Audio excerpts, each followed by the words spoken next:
श्रीशनैश्चरस्तोत्रम् श्रीगणेशाय नमः।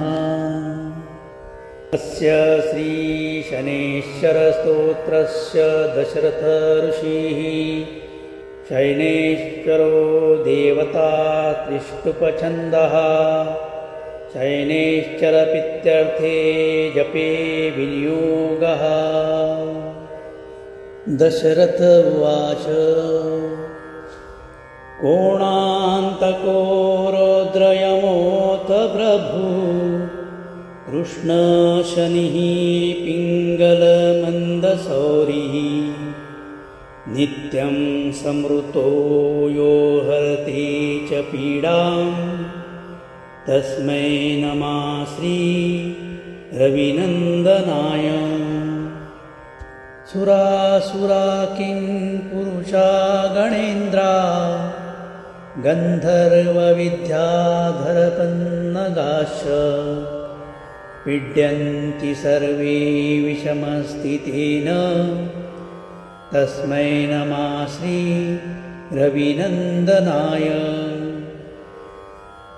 नरा नरेन्द्रा पशवो मृगेन्द्रा वन्नाश्रये कीटपतङ्गभृङ्गा पीड्यन्ति सर्वे विषमस्थितेन तस्मै नमः श्री रविनन्दनाय।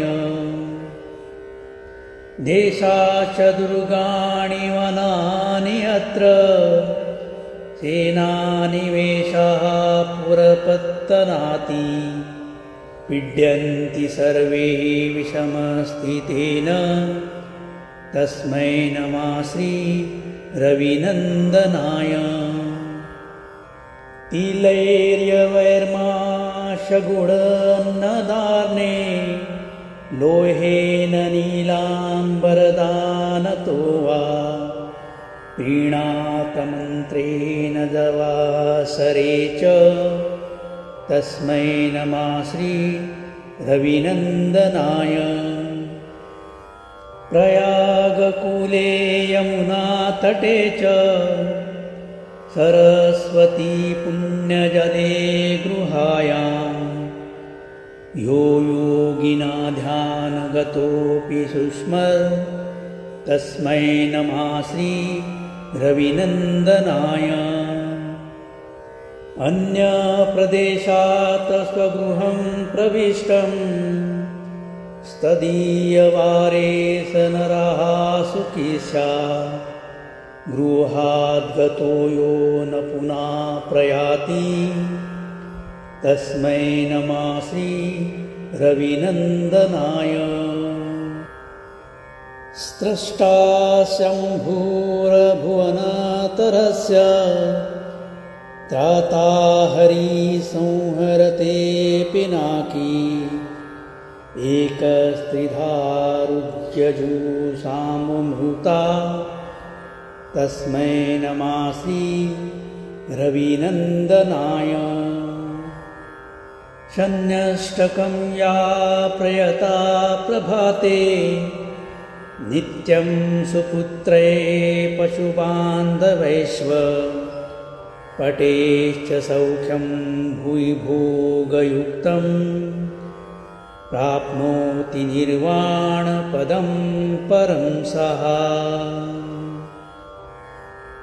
कोणस्थपिङ्गलो बभ्रा कृष्णा रौद्रान्तको यमः शौरिः शनैश्चरो मन्दः पिम्पलादेन संस्तुतः।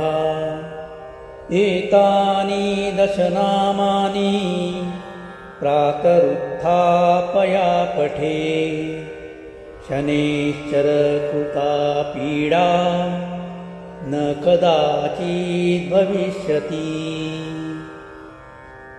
इति श्री दशरथ प्रोक्तं शनैश्चर स्तोत्रं संपूर्णम्।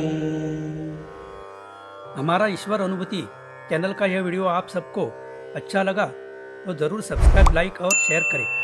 और बेल आइकॉन प्रेस करें ताकि हमारे आने वाले सभी नए वीडियो का आप सबसे पहले आनंद ले सकें। धन्यवाद।